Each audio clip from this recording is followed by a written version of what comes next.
Now आज का जो हमारा सेशन है इसमें हमने डिस्कस करेंगे आगे फर्दर टॉपिक एग्रीकल्चर रिलेटेड। और इससे पहले हमने डिस्कस किया था व्हाट इज एग्रीकल्चर और ये कौन सी एक्टिविटीज में आते हैं। हमने एक्टिविटीज डिफरेंट एक्टिविटी डिस्कस की थी, इकोनॉमिक एक्टिविटी, प्राइमरी, और कौन कौन सी की थी बेटा? सेकेंडरी और टर्सरी एक्टिविटीज। ठीक है, आज हम डिस्कस करेंगे जो नेक्स्ट टॉपिक है, आप देख रहे हो अपनी बुक में, ये क्या टॉपिक का नाम क्या है? Yes, agriculture systems, farming systems. ठीक है, फार्मिंग सिस्टम है बेटा। उससे पहले टॉपिक कृषि तंत्र, आप देख रहे हो। ठीक है, सिस्टम एक्चुअल में जो एग्रीकल्चर है वो अपने आप में ये नहीं है कि आप गए खेत पर और काम शुरू कर दिया। आपको कई तैयारियां करनी पड़ती हैं, कई इनपुट्स देने पड़ते हैं, बहुत से कार्य करने पड़ते हैं, और फिर आपको आउटपुट निकल के आता है। यानी ये जो भी फार्मर है वो ये आपका एक्टिविटीज फील्ड के ऊपर करेगा। ठीक है, ये चाहे वो आप एज ए फार्मिंग देख लीजिए, चाहे आप इंडस्ट्री में जाएंगे, वहाँ इंडस्ट्री का अपना एक सिस्टम है, वहाँ भी आपको इनपुट देना है, वर्क करना है, और आउटपुट निकलेगा तैयार, जो प्रोडक्ट होगा। तो यहाँ हम बात करें फार्मिंग के सिस्टम की, तो क्या कहता है देखिए, एग्रीकल्चर और farming can be called a system. यहाँ देखिए, पहले लेता हूं मैं, एग्रीकल्चर और farming can be called a system, ये एक सिस्टम कह सकते हैं हम इसको। और क्या तंत्र है, किस कृषि तंत्र? सबसे पहले हम इसमें करते हैं इनपुट। इनपुट यानी हम क्या इसमें लगाएं, क्या निवेश करें। पहले आपको किसी भी, चाहे आप कोई उद्योग धंधा लगा रहे हैं, उसमें पहले इनपुट देने पड़ते हैं, निवेश करने पड़ते हैं। और यहाँ मेन निवेश क्या है, सबसे पहले देख रहे हो आप, क्या है सबसे पहला निवेश? Seeds.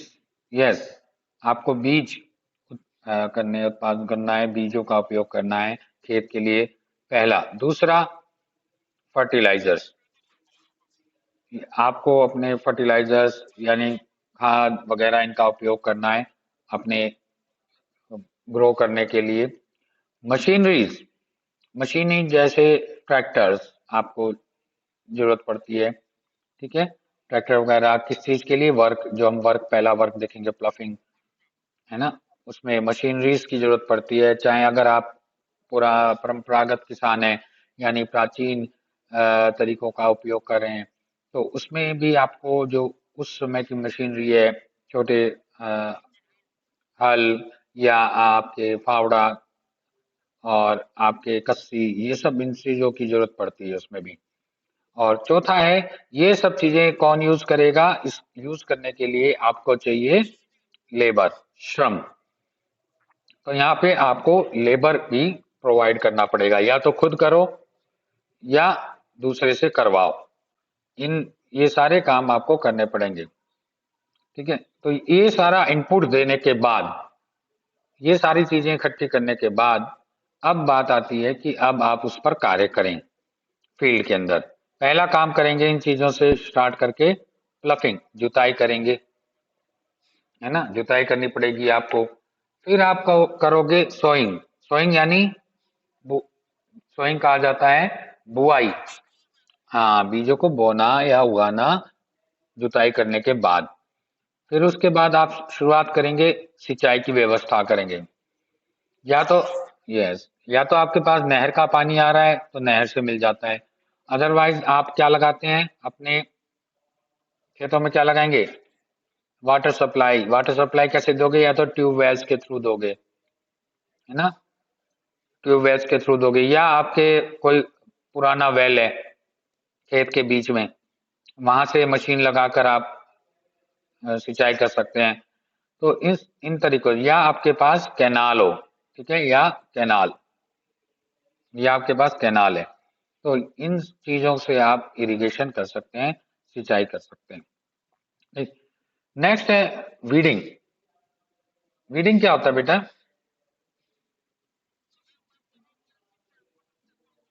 Yes, very very good. Weeding का मतलब निराई, इसको हम देसी भाषा में कहते हैं निराई करना।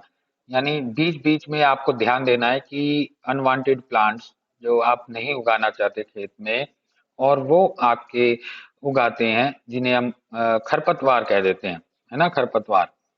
तो उन ऐसी खरपतवार को आप जो है अपनी साइड से, अपनी फील्ड से हटाना पड़ेगा आपको।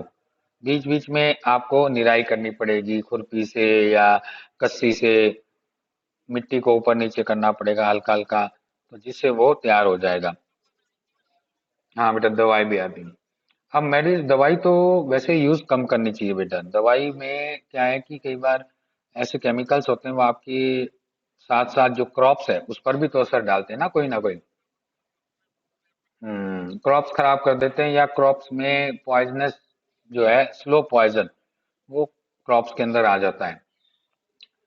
तो दवाई का उपयोग अब वैसे लोग करते हैं, लेकिन ये जो है सेहत के लिए, आपकी हेल्थ के लिए बहुत जो है अनहाइजीनिक है, अनकंडीशनल्स हैं, इनको नहीं होना चाहिए। नेक्स्ट है हार्वेस्टिंग। हार्वेस्टिंग का मतलब लास्ट में जब आपकी क्रॉप्स तैयार हो जाए, जी हाँ, तब आपको करना है कटाई। तो ये सब जो है कटाई जो है सबसे लास्ट में की जाने वाली है। और ये डिपेंड करता है आपने एग्रीकल्चर, जो आपका क्रॉप्स है, प्रोडक्ट, वो आपने कब लगाया और किस सीजन में लगाया, कौन सी क्रॉप्स लगाई, ये सब उसमें देखने वाली बात है। किस किस क्लाइमेट कंडीशंस में अलग अलग क्रॉप्स हैं, जब हम आगे पढ़ेंगे इस चैप्टर में वहां जानेंगे। अब है ये सब होने के बाद, अब हमारा तैयार होता है आउटपुट। आउटपुट यानी जो हमारा फाइनल प्रोडक्ट निकल के आया भाई। हाँ, क्रॉप्स देखो कहाँ भी गया है, जैसा बोओगे वैसा काटोगे, है ना, मुहावरा है हिंदी में। तो आप गेहूं बोओगे तो गेहूं ही मिलेगा, चावल बोगे तो चावल ही, धान ही मिलेगा आपको। तो ऐसे में आपका फाइनल प्रोडक्ट तैयार हो जाता है। कोई भी क्रॉप्स जो आपने लगाई, वो आपका फाइनल प्रोडक्ट है। इसके साथ यदि आपने भेड़ पालन किया है तो आपको वूल मिल जाएगा। आपने डेयरी फार्म किया है, यानी गाय भैंस लगाई हैं अपने फार्म के अंदर, तो आपको दूध मिलेगा। ठीक है, पनीर बना सकते हो, मक्खन बना सकते हो। और यदि आपने मुर्गी फार्म खोले हैं, पोल्ट्री प्रोडक्ट्स, पोल्ट्री यानी मुर्गी फार्म वगैरह हो गया आपके, तो वहां से आपको वही एग, उसका फाइनल प्रोडक्ट होगा जो आपको मिलेगा। हम बात करते हैं, क्योंकि ये सब चीजें जो हैं, ये crops, wool, dairy products, dairy farm, poultry farm, ये सब एग्रीकल्चर का ही पार्ट है। ठीक है, तो ये आपको मिलेगा जो आप लगाएंगे उस हिसाब से। तो ये तो थे हमारा फार्मिंग सिस्टम। ये सबको क्लियर हो गया बेटा? Any problem? ओके। नेक्स्ट है, ये देख सकते हैं आप इन पिक्चर्स में सीड्स फर्टिलाइजर्स हो रहा है, जो हम पहला इनपुट दिया था मशीनों के रूप में। लेबर, यहाँ हम लेबर को दे रहे हैं, यहाँ इसके अंदर मशीनरी दे रहे हैं, प्रोवाइड कर रहे हैं। यहाँ आपके सोइंग हो रहा है, ठीक है, यहाँ हमने सीड्स कलेक्ट किए। तो ये सब है आपका इनपुट्स। और ये आपके प्लफिंग वर्क कार्य कर रहे हैं, सोइंग कर रहे हैं, यहाँ पे इरिगेशन कर रहे हैं फाउंटेन सिस्टम से, ड्रिप, ये सॉरी स्प्रिंकलर, स्प्रिंकलर मेथड है, ठीक है ना, जिससे हम फवारा सिस्टम से ना, यस। और फिर ये आपका कटाई कर रहा है, लास्ट में कटाई करके तैयार हो रहा है। और ये नीचे जो दिए गए हैं लास्ट में चार, वो आपके फाइनल प्रोडक्ट्स हैं। Outputs, very good.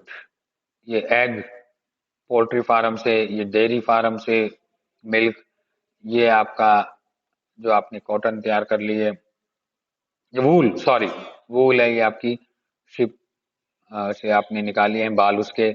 और ये आपका क्रॉप्स है। तो ये आपके फाइनल प्रोडक्ट्स हैं। नेक्स्ट है टाइप्स ऑफ फार्मिंग, कृषि के प्रकार। अब कृषि के प्रकार, कई प्रकार से हम क्लासिफिकेशन कर सकते हैं, कई प्रकार से बांट सकते हैं इनको। एक तो किस तरह से वो किया गया है कृषि कार्य, ठीक है, ये जिसमें हम बात करेंगे खेतों के आकार के बारे में, छोटा है, बड़ा है, या श्रम कितनी लगी हुई है, कम श्रम वाला खेती है या ज्यादा श्रम की खेती है। यस। और क्या कोई क्रॉप्स ऐसी हैं जो हम केवल उगाते हैं बेचने के लिए, ठीक है, कैश क्रॉप कही जाती हैं, वो वाणिज्य कृषि का एक पार्ट हो जाता है, कॉमर्शियल। तो इस आधार पे हम कृषि का जो है हम बंटवारा करते हैं, उसको डिवाइड करते हैं। फर्स्ट है, देखिए क्या कहता है टाइप्स ऑफ फार्मिंग में। Farming is participated in various ways across the world depending upon the geographical condition of the area. Depend करता है टाइप्स ऑफ फार्मिंग में उसका ज्योग्राफिकल कंडीशन क्या है, प्रोडक्ट कौन सा लगाया है आपने, डिमांड्स क्या है, कितना लेबर आप लगा रहे हो, कैसी टेक्नोलॉजी यूज कर रहे हो। तो इस आधार पर कृषि के जो है टाइप्स अलग अलग हो जाते हैं। मेनली हम जो बॉर्डरी क्लासिफाइड करते हैं, एक तो क्लासिफाइड करते हैं दो भागों में, एक तो है सब्सिस्टेंस फार्मिंग यानी निर्वाह कृषि, और दूसरा नाम है commercial farming. Commercial farming it means निर्वाह कृषि यानी जो जीवन के निर्वाह के लिए, जो किसान फार्मर अपने निर्वाह के लिए करता है, और कॉमर्शियल जो बेचने के लिए करता है। दोनों में अंतर है, ठीक है। दो कैटेगरी है, फिर से समझ लीजिए। सब्सिस्टेंस फार्मिंग यानी निर्वाह कृषि, नाम से ही पता चल रहा है जो अपने निर्वाह जीवन यापन के लिए करता है खेती। और दूसरा है कॉमर्शियल फार्मिंग यानी कि किसके लिए, बेचने के लिए करता है, व्यापार के लिए करता है। यस। अब है ऐसे में फर्स्ट है, देखें आप, सब्सिस्टेंस फार्मिंग को हमने आगे फर्दर टू टाइप्स में बांटा है। एक तो है इंटेंस सब्सिस्टेंस। इंटेंसिव सब्सिस्टेंस का मतलब गहन निर्वाह कृषि, गहन निर्वाह कृषि। और दूसरा है प्रिमिटिव सब्सिस्टेंस यानी आदिम निर्वाह कृषि। आदिम, ये जो कृषि है इंटेंसिव, इसको हम आगे डिस्कस करेंगे। इंटेंसिव होता है जब किसान एक जगह रुकता है, एक जगह रुकता है यानी गांव में, अपने गांव में है, या खेत के अंदर उसने मकान बना रखा है, वहां पर रुककर अपने खेत की देखभाल करता है और रहता है। प्रिमिटिव यानी आदिम।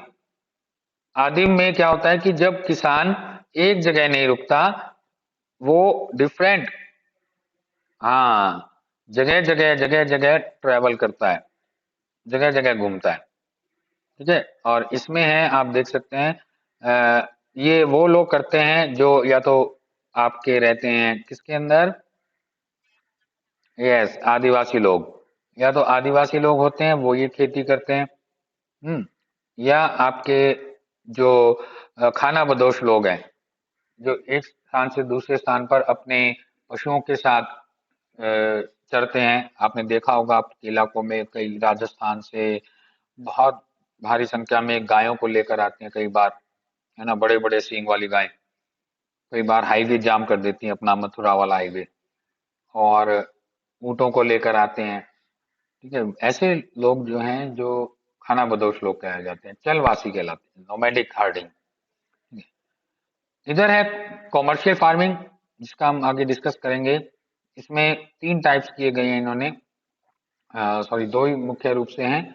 एक तो है कॉमर्शियल ग्रेन फार्मिंग, ठीक है, कॉमर्शियल ग्रेन यानी जिसमें अनाजों को उगाया जाता है बड़े बड़े फार्मों में, और केवल व्यापार की दृष्टि से, जिसका जिनका मेन मकसद होता है बेचना, घर के लिए रखना नहीं है। मिश्रित कृषि होती है जिसमें चारे की फसल भी लगाई जाती है साथ साथ। और एक और है आपके रोपिंग कृषि आती है इसमें, ठीक है, रोपण कृषि का। चलिए, अब हम बात करते हैं सबसे पहले सबसिस्टेंस फार्मिंग, निर्वाह कृषि। देखिए, जैसे मैंने बताया था, निर्वाह कृषि केवल जीवन यापन के लिए करता है। किसान सोचता है कि जो मेरे खेत से बने वो मैं अपने लिए यूज करूं, अपने जो फूड है, जो तैयार होगी क्रॉप्स, वो अपने घर के अनाज के लिए करता है।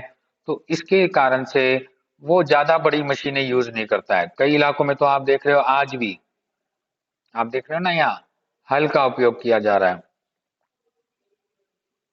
आज भी भारत के कई इलाकों में हल से ही के माध्यम से खेती की जा रही है।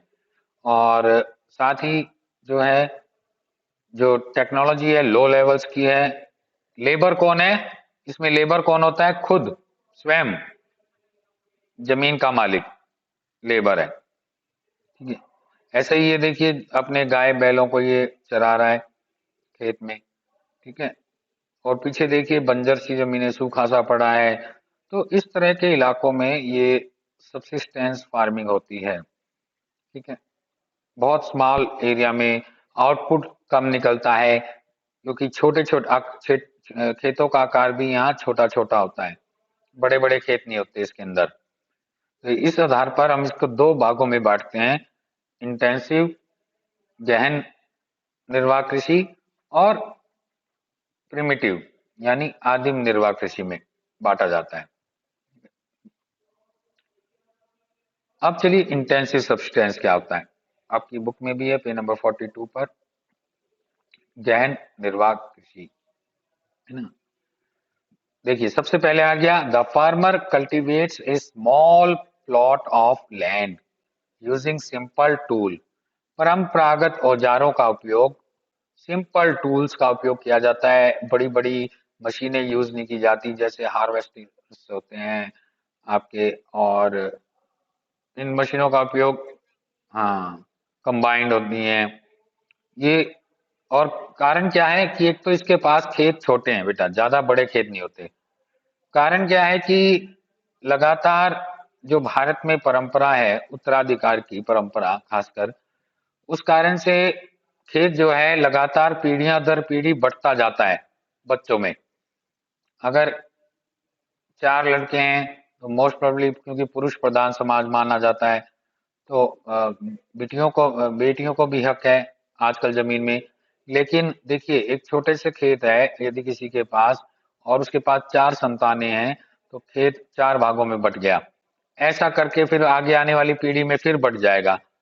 तो ऐसा करते करते खेतों का आकार जो है लगातार छोटा होता जा रहा है। और आकार छोटा होता जाएगा तो वो वैसे ही भारी मशीनें नहीं लगा पाएगा खेत के ऊपर, है ना। तो next, more than one crop is grown annually on the same plot as the climate is favourable and the soil fertile. यहाँ पर वो कोशिश करता है वर्ष में एक से अधिक फसलें उगाई जा सके। ठीक है। चावल, इस तरह की एग्रीकल्चर में राइस जो है मेन क्रॉप है, ये ध्यान रखना। इस तरह की एग्रीकल्चर यानी इंटेंसिव सब्सिस्टेंस की मेन क्रॉप जो है वो राइस है, राइस। अदर क्रॉप्स भी उगा लेते हैं वो अपने भोजन के हिसाब से। वीट है, मक्का है, दालें हैं, पल्सेस, और ऑयल सीड जैसे सरसों, ठीक है, जिनसे ऑयल निकलता हो। ऐसी इस तरह के आप तिलहन जो हैं वो उगा लेते हैं अपने। Intensive subsistence area is prevalent in the thickly populated area of the monsoon region of South, Southeast and East Asia. सघन जनसंख्या वाले इलाके जहां पॉपुलेशन ज्यादा है, थिकली पॉपुलेटेड, जहां पॉपुलेशन ज्यादा है, इन इलाकों में ये की जाती है। और ये इलाके कौन कौन से हैं? एशिया के, south, south east, yes, China, India, south east, America नहीं बेटा, ईस्ट एशिया। एक्चुअली ये सघन का मतलब है जहां जनसंख्या ज्यादा है और पास पास रहती है। जहां एरिया के हिसाब से एरिया कम पड़ जाता है और पॉपुलेशन ज्यादा हो जाती है, तो ये सघन इलाके हो जाते हैं। तो वहां के इलाकों में ही खेतों का आकार बहुत छोटा होता है और वहां ये फार्मिंग की जाती है। इनमें से अधिकतर वो अपने भोजन के लिए रखता है, और थोड़ा बहुत यदि बच जाए, एक्स्ट्रा यदि बच गया, उसकी किस्मत हुई किसान की, अनाज यदि बच गया थोड़ा बहुत, तो ऐसे में क्या करता है वो, इसके बाद वो करता है आपकी, हाँ जी, हाँ, फिर थोड़ा बहुत सब बेच देता है मार्केट में बचाकर। नेक्स्ट है प्रिमिटिव यानी आदिम। फॉरेस्ट एरिया के अधिकतर लोग करते हैं, और दो प्रकार से होती है, शिफ्टिंग यानी शिफ्ट करना एक स्थान से दूसरे स्थान पर, जो हमने हिस्ट्री के चैप्टर में, बिरसा मुंडा के चैप्टर में देखा था, है ना। स्थानांतरित कृषि, ध्यान आ गया। जलाना, कटाना, काटना, फिर जलाकर जो राख बनी उसको फील्ड पर बिखेर देना। तो ये जो कृषि है उसमें हमने पढ़ा भी था, इसको कर्तन और दहन भी कहा जाता है, slash and burn, slash and burn. और इसकी जो मुख्य फसल है आप देख सकते हैं, मक्का, रतालू, आलू, ये इसकी मुख्य फसलें हैं। देखिए शिफ्टिंग कल्टीवेशन, इसको हमने डिस्कस किया था बहुत अच्छे तरीके से, ठीक है। यहाँ पर और कौन कौन सी क्रॉप्स हैं, मेज, यैम, पोटैटो, कसावा, ये मुख्य फसल है जो इसके अंदर बोई जाती हैं। कहाँ कहाँ बोई जाती हैं, मुख्य रूप से Amazon basin, tropical Africa, part of south east Asia और नॉर्थ ईस्ट इंडिया, ठीक है। हैवी रेनफॉल जहाँ होती है वहाँ होती है, क्योंकि अपने आप इरिगेशन हो जाती है, सिंचाई के ज्यादा साधन नहीं है इनके पास, जो कुछ है मानसून पर डिपेंड है। और इसको स्लैश एंड बर्न भी कहते हैं। इसको मैं इसलिए ज्यादा डिस्कस नहीं करना, यहाँ पर हमने बिरसा मुंडा के चैप्टर में इसको डिस्कस किया था, है ना। नाउ शिफ्टिंग कल्टीवेशन क्या कहता है, usually start with cutting trees and A fire which creates a spot crop production. तो इस प्रकार से वो जब एक खेत में उपजाऊपन कम हो जाता है, फर्टिलाइजेशन कम हो जाता है, तो वो दूसरे फील्ड के अंदर ट्रांसफर हो जाते हैं, अपना फील्ड चेंज कर लेते हैं। नाउ नेक्स्ट, ये देखिए इस तरह से ये पिक्चर्स आपकी शिफ्टिंग कल्टीवेशन में स्लैश एंड बर्न किया जा रहा है और फिर उसमें फार्मिंग कर ली जाती है। तो बड़ा ही सिंपल तरीका है, जंगलों को जलाना है, राख को बिखेरना है और उस टुकड़े पर, जंगल के उस हिस्से पर खेती कर लेनी है। और उगाने कौन कौन से हैं, क्या क्या उगाना है इसके ऊपर, मक्का, ये सब ऐसी चीजें हैं जो बड़े ही कम उसमें, हाँ, आलू, कसावा, शकरकंदी का टाइप, है ना, इस तरह के, मीठा आलू जिसे कह देते हैं हम। अब है नोमैडिक हर्डिंग, नोमैडिक यानी चलवासी, जो एक स्थान से दूसरे स्थान पर चलते रहते हैं अपने पशुओं के साथ, जो उनके पास एनिमल्स हैं उनके साथ। और ये कहाँ कहाँ होती है, देखिए मोस्ट प्रोबेबली जो है सेमी एरिड यानी अर्ध शुष्क, और एरिड यानी ड्राई यानी शुष्क इलाकों में, सूखे इलाकों में जहां पानी की कमी है, जहां हाई टेम्परेचर रहता है कई बार, तो ऐसे इलाकों में यानी सेमी एरिड और एरिड जो है रीजन्स के अंदर ये खेती की जाती है। तो ये इलाका है सहारा, सेंट्रल एशिया, मध्य एशिया, मंगोल के आसपास का इलाका, सम पार्ट्स ऑफ इंडिया यानी राजस्थान, लाइक राजस्थान एंड जम्मू कश्मीर, ठीक है। जम्मू कश्मीर में भी ड्राई एरिया है, बर्फ तो पड़ती है लेकिन बारिश कम होती है, और पहाड़ों पर जब बर्फ गिरती है तो ये पशुओं को साथ लेकर अपने नीचे उतर आते हैं, फिर वापस ऊपर चले जाते हैं जब बर्फ पिघल जाती है। तो इस तरह से ये मूवमेंट करते रहते हैं from place to place with their animals for fodder and water along a definite route. The nomads move from place to place due to restraints of the climate and land. तो यहाँ क्या और क्या क्या है, शिप, कैमल। अब कौन कौन से पशु रखते हैं अपने साथ में, देखिए भेड़, ऊंट, यॉक गोट्स, पहाड़ी बैल, पहाड़ी गाय कह सकते हो आप इसको, याक, है ना, बड़े बड़े बाल। और गोट्स, गोट्स भी पहाड़ी भागों में देखने को ज्यादा मिलती हैं, क्योंकि वहां पर शिप नहीं मिलेगा, कैमल नहीं मिलेंगे। शिप तो आपको फिर भी मिल जाएगा, शिप मिलते हैं लेकिन कैमल्स नहीं मिलेगा, बाकी गोट्स मिल जाती हैं पहाड़ी भागों पे। और इससे जो भी प्रोडक्ट तैयार होता है उनका, milk, meat, wool, hides and others products, wools, आपकी जो भी मांस वगैरह, खाल, ठीक है, ये इनसे प्राप्त हो जाता है और उसको ये बेच देते हैं अपनी फैमिली के उपयोग में लाने के लिए। तो ये हैं चलवासी पशुचारण। तो दो किए अभी हमने, निर्वाह कृषि, ठीक है, और निर्वाह कृषि सब्सिस्टेंस फार्मिंग में हमने देखा क्या क्या देखा, अभी हम रिकैप्चुलेशन कर लेते हैं एक बार। ठीक है, टाइम भी हो रहा है आपका बेटा। तो हम जो चेक कर पा रहे हैं, देखिए हमने दो सब्सटेंस फार्मिंग पढ़ा इसके अंदर आज।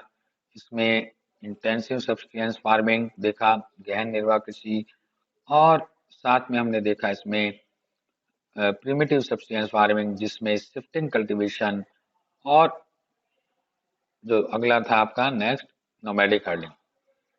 ठीक है, तो ये आज का आपका सेशन था। कल हम आगे इसको डिस्कस कर दें फर्दर। तब तक के लिए धन्यवाद। Thank you very much.